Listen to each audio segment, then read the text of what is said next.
Hi everyone, welcome to study with बिम्स। आज हम स्टार्ट करेंगे फर्स्ट आज हम स्टार्ट करेंगे एंग्लो सिख वॉर। अब जैसा कि मैं हमेशा स्टार्ट करती हूँ एक क्वेश्चन के साथ। तो आज का क्वेश्चन है कि जब सिख एम्पायर इतना पावरफुल था तो ब्रिटिश और सिखों के बीच जंग क्यों हुआ? गलती किसकी थी, ब्रिटिश की, पंजाब की या राजनीतिक कमजोरी की? मेन रीजन ये है, आप पहले पूरा एक माइंड मैप समझ लो, ओवरव्यू समझ लो, फिर जब हम इस पीडीएफ को पढ़ेंगे तो हमें समझ में बहुत इजीली आ जाएगा। तो बेसिकली ये हुआ, मेन रीजन ये था कि 1839 में रणजीत सिंह का डेथ हो गया था। सबसे बड़ा रीजन यही था। उसके बाद पंजाब में पॉलिटिकल इनस्टेबिलिटी शुरू हो गई। कोर्ट में साजिश, वीक रूलर और पावर का स्ट्रगल। स्ट्रॉन्ग लीडर गया और एम्पायर वीक हो गया। तो और इसके वजह से फायदा किसको हुआ? ब्रिटिशर्स को फायदा हुआ। ब्रिटिश का मेन एम था इंडिया पर पूरा कंट्रोल करना। प्लासी और बक्सर के बाद बंगाल उनका उनका तो था ही। अब उनका नजर नॉर्थ वेस्ट पर था, क्योंकि पंजाब एक बफर स्टेट था। ओके, तो पंजाब एक बफर स्टेट था अफगानिस्तान और इंडिया के बीच का। इसलिए ब्रिटिश अपने सिक्योरिटी के लिए पंजाब पर कंट्रोल चाहते थे। रंजीत सिंह के बाद खालसा आर्मी पावरफुल हो गई। आर्मी ने पॉलिटिक्स में इंटरफेरेंस करना शुरू कर दिया, डिसिप्लिन कम हो गई। आर्मी और ब्रिटिश के बीच टेंशन बढ़ते गया। तो बेसिकली बात ये है कि आप पहले ये चीज समझो, जब महाराजा रंजीत सिंह थे तब क्या हुआ। उसके बाद का हम देखेंगे कि फर्स्ट एंग्लो सिख वॉर क्यों हुआ। ओके, सो पहले में स्टार्ट करते हैं महाराजा रंजीत सिंह से। पंजाब का सबसे पावरफुल रूलर थे ये। उन्होंने सिख को यूनाइट करके एक स्ट्रॉन्ग सिख एम्पायर बनाया। 1809 में ट्रीटी ऑफ अमृतसर हुआ।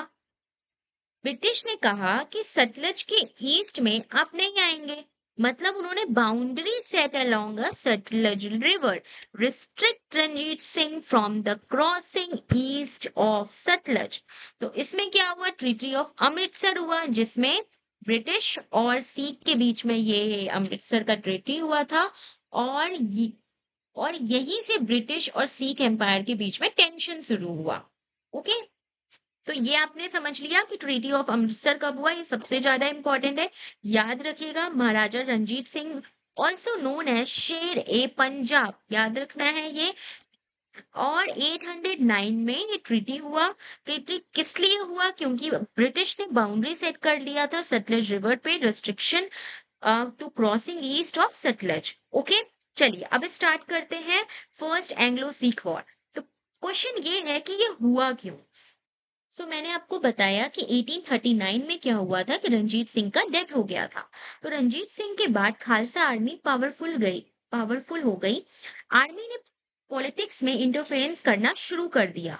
डिसिप्लिन कम हो गया। आर्मी और ब्रिटिश के बीच टेंशन बढ़ते गया। और ब्रिटिश ने सतलज रिवर के पास, ये ब्रिटिशर ने क्या किया, सतलज रिवर के पास अपनी आर्मी जमा करनी शुरू की। सिख को लगा कि ब्रिटिश अटैक करने वाली है, इसीलिए दिसंबर 1845 में फर्स्ट एंग्लो सिख वॉर हुआ। ओके, और फर्स्ट एंग्लो सिख वॉर शुरू हो गया। अब इसमें हुआ क्या? अब देखो, इसमें हुआ क्या था कि ब्रिटिशर्स और सिख के बीच में लड़ाई हुआ था। अब ये याद रखिएगा कि इसमें सिख लोग हार गए थे। और इसमें जो ट्रीटी हुआ था वो ट्रीटी ऑफ लाहौर हुआ था, विच इज 9 मार्च 1846 में। ओके, एंड सप्लीमेंट्री ट्रीटी जो था बाई रोवाल 22 दिसंबर 1846 में हुआ। आप इतना याद रखना।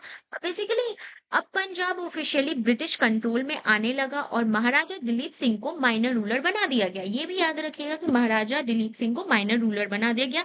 ट्रीटी का डेट याद रखिएगा, कौन सा ट्रीटी किस एंग्लो सिख वॉर में हुआ और कब हुआ, ये भी याद रखना है। उसमें हारा कौन? सिख हारा। अब हम सेकेंड और एंग्लो सिख वॉर देखेंगे जो 1848 से 49 तक चला। अब देखो, लेकिन कहानी यही खत्म नहीं हुई। पंजाब में रिवोल्ट हुआ और ब्रिटिश फाइनल अटैक किए। उसमें क्या हुआ था कि मार्च 1849 को ब्रिटिश एनेक्सेशन को इंटायर पंजाब मिल गया। बेसिकली देखो, दिलीप सिंह जो थे, वो क्या मतलब कि वो उतने स्ट्रॉन्ग नहीं बन पा रहे थे और मतलब कि अ, मतलब कि रंजीत सिंह जैसा नहीं कर पा रहे थे, महाराजा रंजीत सिंह जैसा नहीं कर पा रहे थे और वो बहुत मजबूर हो गए थे। And Dilip Singh was sent to England, उनको इंग्लैंड भेज दिया गया और एक बैटल हुआ, battle of Ramnagar, battle of ये चिलिना चिलिनवाला और बैटल ऑफ गुजरात, डेट्स याद रखिएगा। और फाइनली मार्च 1849 में ब्रिटिश पूरी तरह ऑक्युपाइड कर लिया उन्होंने पंजाब। ओके, तो देखो कितने क्लेवर थे ब्रिटिश। 18 18 सॉरी 1809 में ट्रीटी ऑफ अमृतसर हुआ। 1809 में ट्रीटी ऑफ अमृतसर हुआ। 1845 से 46 first Anglo Mysore Sikh war हुआ। 1848 से 49 सेकेंड एंग्लो सिख वॉर हुआ और 1849 में फाइनली उन्होंने पूरा पंजाब को ऑक्यूपाई कर लिया। ओके, सो अब हम देखेंगे कि Anglo Afghan war. So basically ये हुआ क्यों? Question is why. रशिया का डर, ब्रिटिश की टेंशन और बीच में अफगानिस्तान, इसी से शुरू हुआ एंग्लो अफगान वॉर का डेंजरस गेम। सिंपल वे में समझें तो ब्रिटिश को लगा रशिया अफगानिस्तान के थॉट्स इंडिया पर अटैक करेंगे। ब्रिटिश ने अफगानिस्तान के रूलर को चेंज कर दिया और रिजल्ट ये हुआ कि अफगान रिवोल्ट हुआ और ब्रिटिश की बुरी हार हुई। तो हम इसमें देखेंगे कि फर्स्ट अफगान वॉर। तो फर्स्ट अफगान वॉर जो हुआ वो उसमें उसमें कौन जीता था? ब्रिटिश हार गया था। ब्रिटिश हारा था। ठीक है, ब्रिटिश हार गए थे, हार गए थे। एंड सेकेंड वॉर हुआ फिर। उसमें क्या हुआ कि रशिया ने काबुल में मिशन भेजा। ओके, तो ब्रिटिश ने भी भेजना चाहा, अफगानिस्तान ने मना कर दिया। वहां शुरू हुआ और फिर ये लोग का वॉर हुआ। वहां पे क्या हुआ कि ट्रीटी ऑफ गैंडमार्क हुआ। ठीक है, गैंडमार्क हुआ और जिसमें फॉरेन पॉलिसी ब्रिटिश के कंट्रोल में था। तो ये याद रखिएगा, ये इंपॉर्टेंट है। थर्ड अफगान वॉर जो हुआ उसमें क्या हुआ कि अफगानिस्तान ने बोला हम हमें पूरी आजादी चाहिए। तो उसमें क्या हुआ, ट्रीटी ऑफ रवल पिंडी हुआ, जो कि अफगानिस्तान पूरी तरह इंडिपेंडेंट हो गया।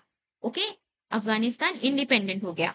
तो इसमें हुआ क्या, ब्रिटिश 3 बार अफगानिस्तान गए लेकिन अफगानिस्तान कभी पूरी तरह जीता नहीं गया।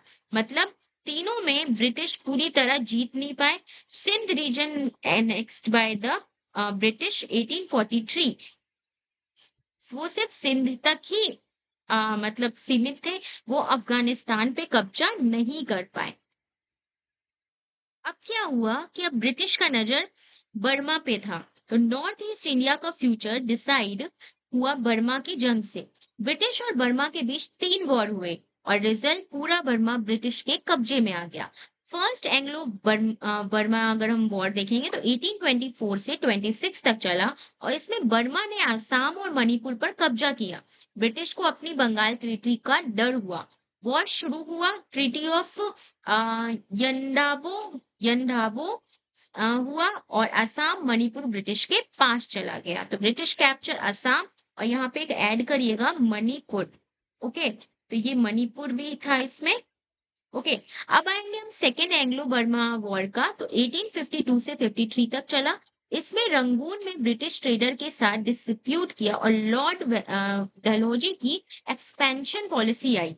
तो उससे क्या हुआ कि लोअर बर्मा जो थे वो मतलब कि वो एनेक्स हो गया। तो बेसिकली इसमें कुछ नहीं है कि ब्रिटिश जो थे उन्हें रंगून पे कब्जा कर लिया। ओके, बस यही है। थर्ड एंग्लो बर्मा वॉर का बात करें तो 1885 में हुआ। बर्मा के किंग ने फ्रांस से रिलेशन बढ़ाया और ब्रिटिश को फ्रांस इन्फ्लुएंस का डर था। ओके, तो अपर बर्मा जो यहाँ पे लोअर बर्मा एनेक्स हो गया और यहाँ पे अपर बर्मा को भी वो लोग जीत गए। तो दोनों को जीत गए, पूरे बर्मा को ही वो जीत गए। और 1886 में पूरा बर्मा ब्रिटिश का पार्ट बन गया। ओके, तो समझ में आया, इन्होंने सिर्फ अफगानिस्तान में ये हारे और अफगानिस्तान को ही पूरा कंट्रोल में नहीं कर पाए, बाकी सबको इन्होंने कंट्रोल में कर लिया। बर्मा के साथ शुरू हुआ बॉर्डर डिस्प्यूट और खत्म हुआ पूरे देश का एनेक्सेशन पर।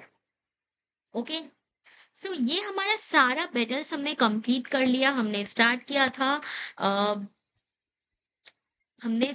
था बैटल ऑफ प्लासी से, जिसमें हमने बहुत अच्छे से समझा कि कैसे ब्रिटिश ने एंट्री किया। बैटल ऑफ बक्सर देखा, पूरा का पूरा पावर उनके हाथ में आ गया। फिर मैसूर पे उन्होंने अपना कब्जा बना लिया, और फिर उनका नजर पंजाब पे था, और पंजाब पे भी इसलिए था क्योंकि वो एक बफर जोन था, और पंजाब पे भी रणजीत सिंह के डेथ के बाद उन्होंने पूरा पूरा अपना कब्जा बना लिया। फिर वो अफगानिस्तान की तरफ उनका नजर गया, और अफगानिस्तान में वो अपना कब्जा नहीं बना पाए, फिर वो बर्मा में गए और बर्मा में भी अपना पूरा कब्जा बना लिया। तो बेसिकली यही था एक्सपेंशन ऑफ ब्रिटिश पावर, जो कि नए नए बेटल्स और नया नया रीजन को उन्हें ऑक्यूपाइड किया। अब हम देखेंगे कि अब ब्रिटिशर्स का क्या कुछ नहीं किया। ब्रिटिशर्स ने सैनिकों का अपमान किया, किसानों पर टैक्स बढ़ाया, और जनता के अंदर गुस्सा जमा होते होते गया। इमीडिएट कॉज ये था कि फाइनली रिवोल्ट ऑफ 1857 हुआ। ये एक छोटा रिवोल्ट था, हालांकि ये दब गया, पर इस रिवोल्ट के बाद बहुत सारी चीजें बदली, और हमारा इंडिया, बहुत सारे इस रिवोल्ट के बाद इंडियन नेशनल कांग्रेस के बाद, और